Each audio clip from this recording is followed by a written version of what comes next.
হরে কৃষ্ণ।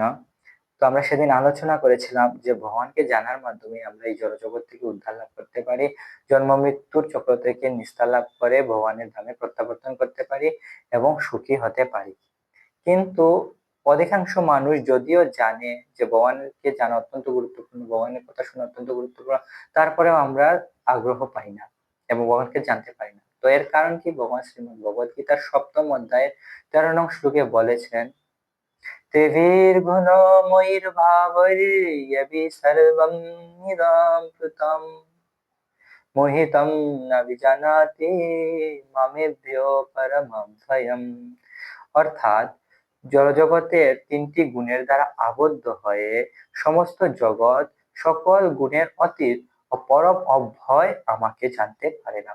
তো ভগবান এখানে বলতেছেন আমরা জড়জগতের গুণের দ্বারা আবৃত হয়েছে। তো আমরা যতক্ষণ এই জড়জাগতিক কার্যকলাপ করব, জড়জাগতিক কার্যকলাপের প্রতি আমাদের বাসনা থাকবে এবং যতক্ষণ আমাদের কার্যকলাপ শুদ্ধ হচ্ছে না ততক্ষণ আমরা ভগবানকে জানতে পারবো না। এবং জড়জাগতিক কার্য শুদ্ধ করার সবচেয়ে সহজ উপায় হচ্ছে ভগবানের সন্তুষ্টির জন্য কার্যকলাপ এবং নিরন্তর ভগবানের দিব্য নাম হরে কৃষ্ণ মহামন্ত্র কীর্তন করা। তাহলেই আমরা ভগবানকে জানতে পারবো। হরে কৃষ্ণ।